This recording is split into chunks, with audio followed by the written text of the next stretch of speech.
Good morning. Welcome to another episode of Cubbie Chats. You guys, so many good things are happening right now.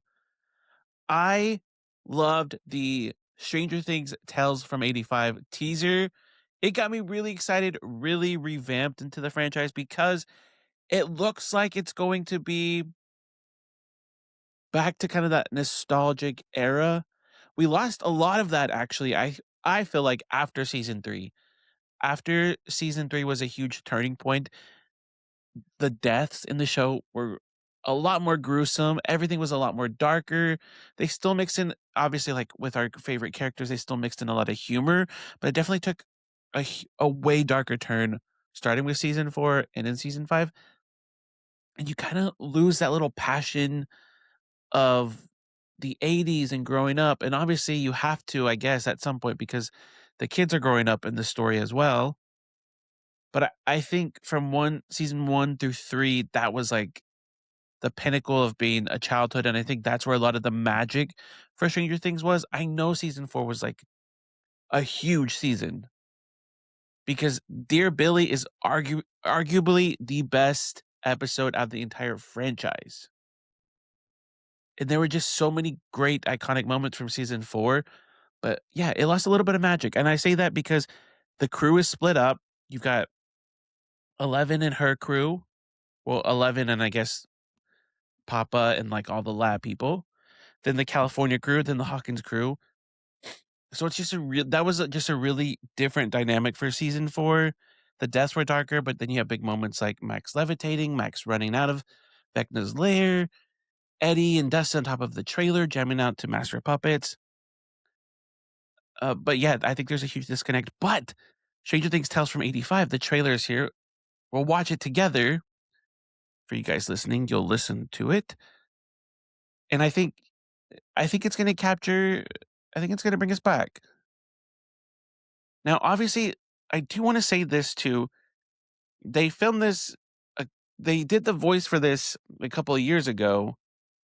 So if there was ever gonna be, like, another season, I don't know if this is a one-off type thing, but if there was ever, like, another season, like, where I think we'd have to find a brand new cast for this all over again. But here's the teaser. Here we go. See, this Palace Arcade is opening it up. The Wheeler House start with all our favorite things. Hey. Hey. And the animation Hey. is so Coach, pretty. I need a coat. Anything happens to her, these woods hide a lot Hopper's voice of is throwing me off. mistakes.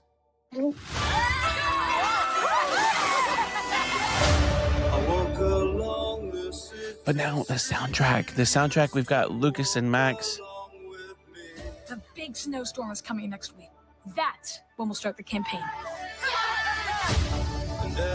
This is what I think Stranger Things feels like. In season 4 and 5, everybody was just dark and miserable.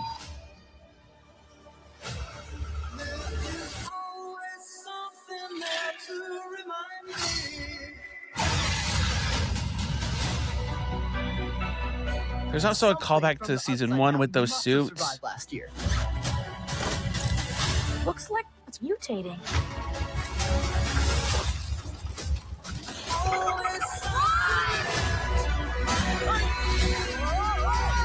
Also, Jeremy Jordan, an icon, is the voice of Steve Harrington.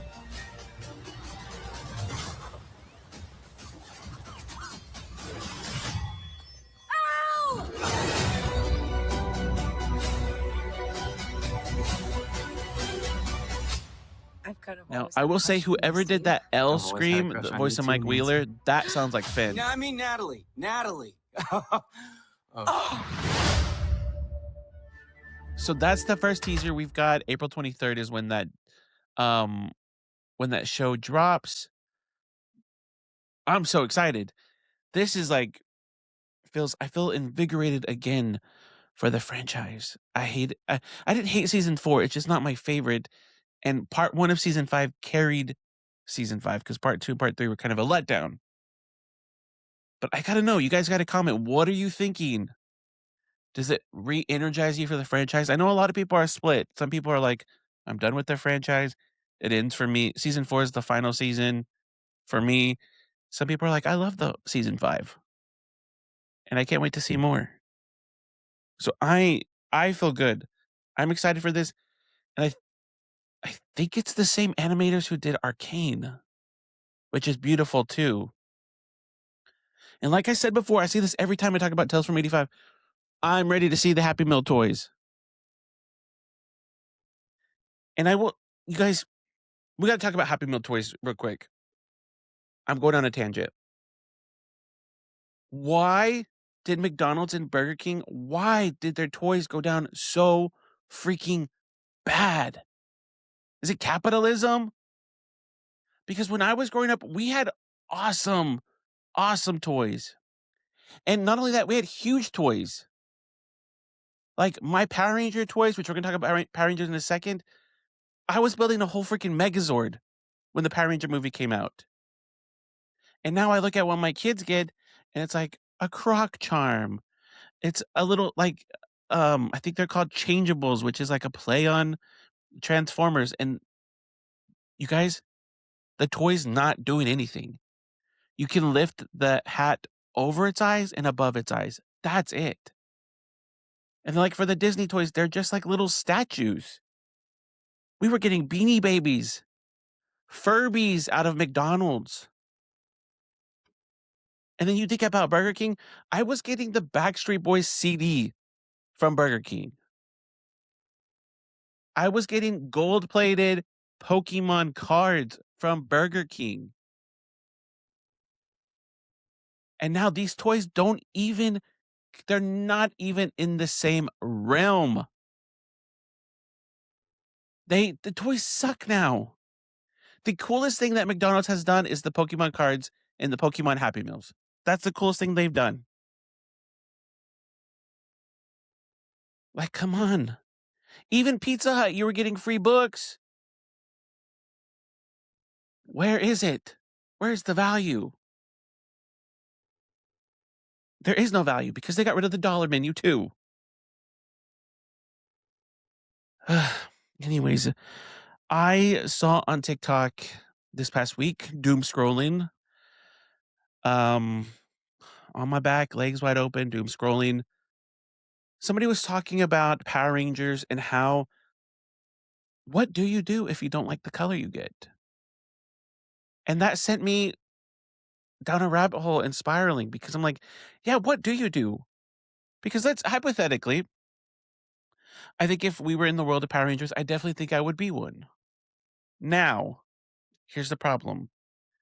If Zordon gave me the blue power coin and I suddenly became the Blue Ranger, I'm getting pissed. I'm going to throw a fit. Because the Blue Ranger stereotypically is the nerdy, smart one. Now, I am smart. I do have a master's with a 4.0. I am smart, but I am not Sheldon Cooper smart. I've been touched by the tism as well, just like Sheldon Cooper, but I'm not Sheldon Cooper smart. I am not going to go calculate. I am not engineering a trap for the monsters. I'm not doing that. I will be the personality hire for the team. I have the tism that I remember specific television and movie quotes, and I will regurgitate them to you whenever I can fit them in. I have the tism that there is a schedule in my head that I have not said out loud to anybody, but we must all adhere to the schedule. Okay? I am not going to be of any use. So shame on Zordon for sensing the tism and putting me blue. And the other thing, what if I want to be woke? What if I want to break gender norms? What if I want to be the Pink Ranger? Then what? Exactly. And I'm sorry, but then they choose their entire wardrobe is based off of their power coin. So I'm gonna have to wear blue the rest of my life. I'm gonna be looking like sadness. The tism in depression and wearing blue every freaking day. I'm gonna be walking sadness from inside out. It doesn't make sense. And who decides that the red is the leader? Are we not a team? Do we not get to vote on that, Zordon? Why is the Red Ranger one? And then why is green? And then why is white? Like, if it was me, I'd be like, Jason's been here the longest. He has seniority. And if Tommy really wants his position, well, then maybe we should let them fight. Let's see who really is the strongest one.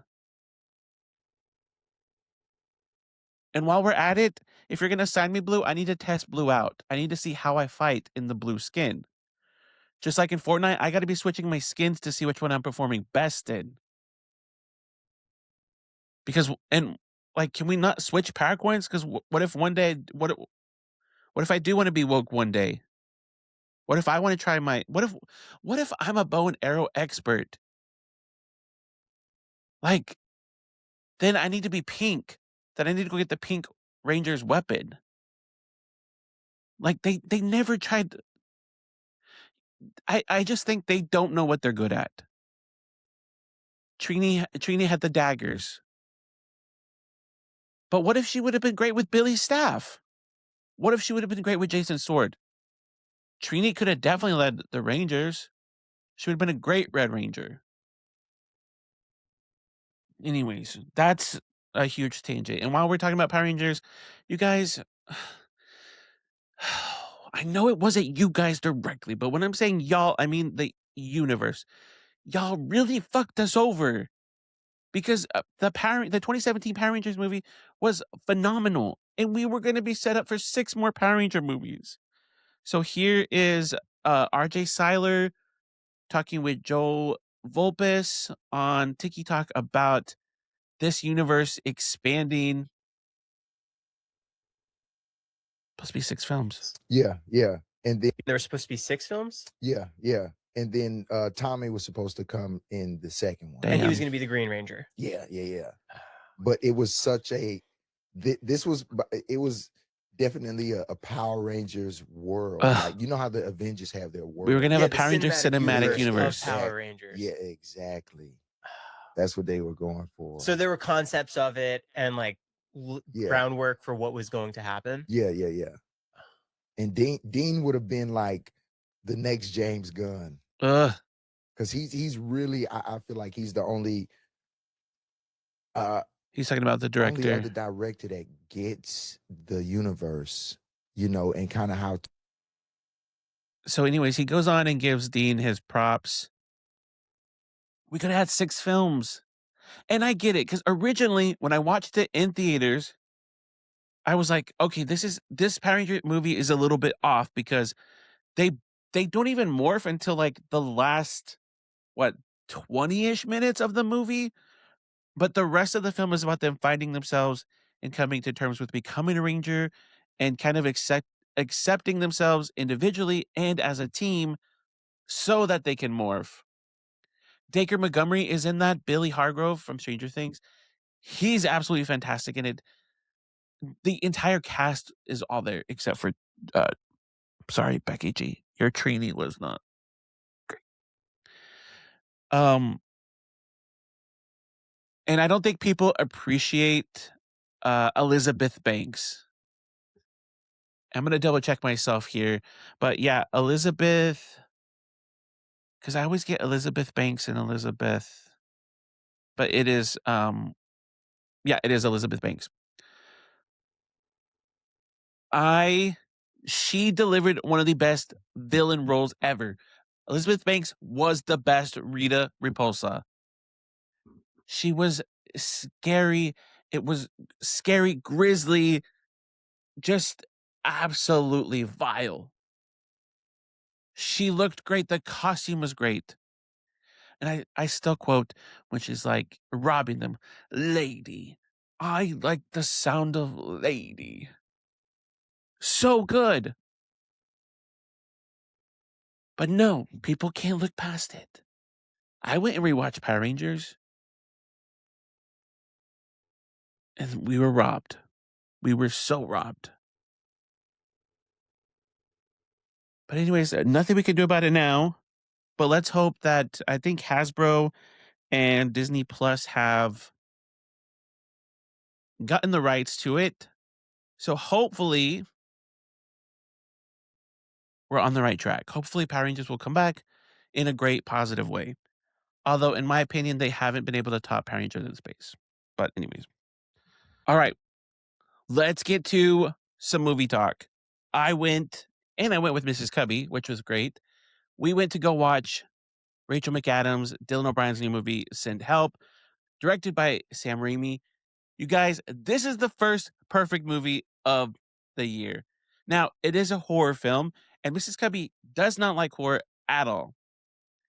But I did tell her this was Rachel McAdams, and she is a Rachel McAdams girly, so that lured her in to come with me. Now, if you're like her and not a horror fan, you will appreciate this film because there's just the right amount of gore to make you a little squeamish in your chair, right amount of jump scares, the right amount of suspense. And not only that, it's actually layered with so much comedy in it that I think you'll appreciate it. And the story centers around Rachel McAdams' character, Linda Little. She's a hard worker. She's going above and beyond for her company, but she is not in the boys' club. So here comes Bradley, played by Dylan O'Brien. He's the CEO's son. He's inheriting the company. He's hiring all of his close friends. And even though Bradley's dad promised Linda Little a promotion, of course, Bradley chooses his friends over the hard worker who's been there for 7 years. Anyways, cut to they go on a work trip, plane crash, stranded on an island. It's Linda Little and Bradley, the CEO. They're the only two survivors. And how do they survive on the island? It is so, so good. And I think you'll be shocked around the character development for Rachel McAdams' character. You probably won't be surprised by the character development for Bradley, Dylan O'Brien's character. It really was such a great film, almost 2 hours, but it did not feel like that at all. And it's really going to ask the question, how far can women go? This is really a a movie about women's rage and kind of what they have to go up against constantly in the corporate world because they are doing probably most of the heavy lifting a majority of the time, often overlooked for male counterparts. And then you forgive and forgive and forgive in the hopes that you're just going to keep like your time will come. Well, what happens when that woman runs out of forgiveness? That's what it turns into. It's so, so good. And they shot this starting in January 2025, I think, Sydney, here in the States, and Thailand. So a lot of beautiful tropic forests and things like that. Uh, I think you guys will be pleasantly surprised with the film. Like I said, it's the perfect one of the year. So I think you guys should go check it out. It's in theaters. It just came out on the 30th. And speaking of movies, we've got a lot of things coming up, you guys. Where are our movie priorities lying right now? Caleb McLaughlin's, we've talked about this over and over again. GOAT, we have to go support Caleb's film. We have to. David Harbour, Eduardo Franco are in there too. We have to show up for Caleb. And I think everybody here knows why. He's crazy talented and still overlooked from his Stranger Things alumni. There's probably a reason to that too. And I think we all know why. There's a fan event for February 7th for GOAT at most theaters. And I think if you have kids, you can get a goodie bag. I think he has like a poster and it's a draw sack and something else in there. You get that at most theaters. And then of course the movie comes out February 13th. Obviously, the other one is Joe Keery's Cold Storage is coming out. And I'm a little on the fence about this one. I think it's going to just be a campy film for him. And I know people are going to show up because it's Joe Keery. And the other thing, Scream 7 is coming.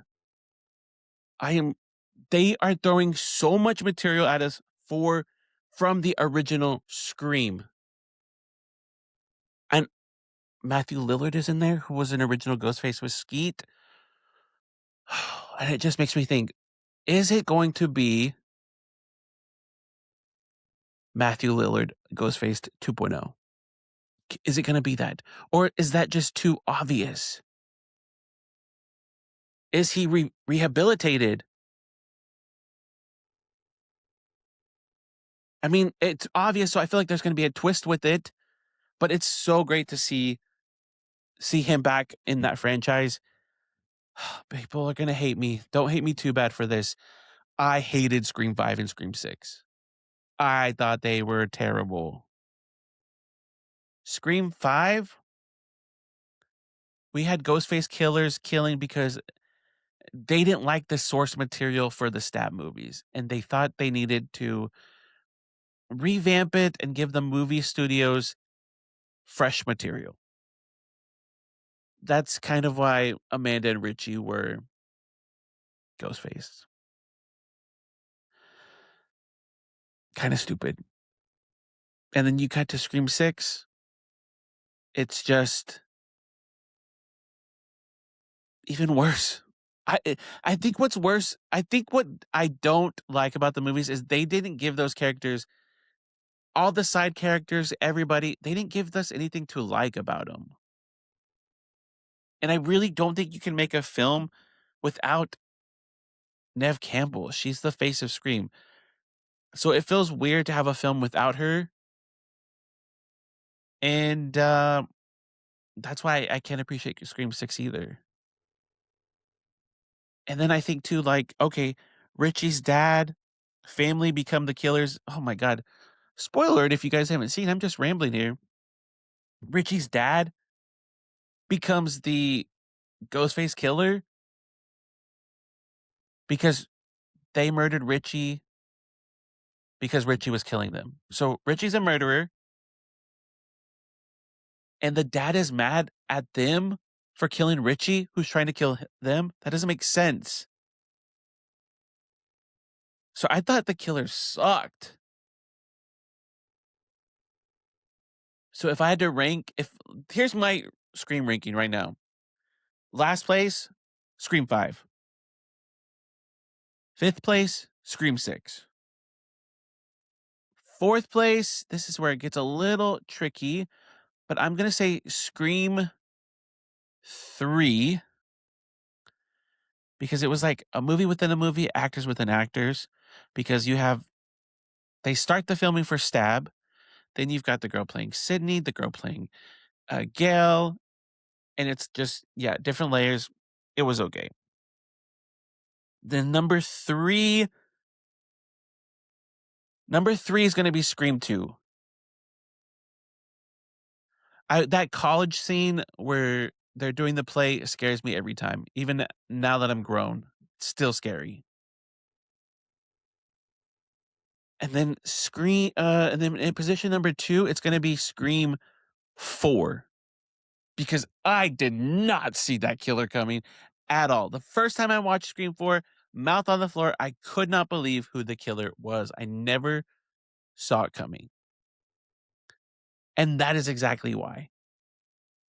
And I'm going to quote Sydney in Scream 4, which leads us to the number 1 position. Don't fuck with the original.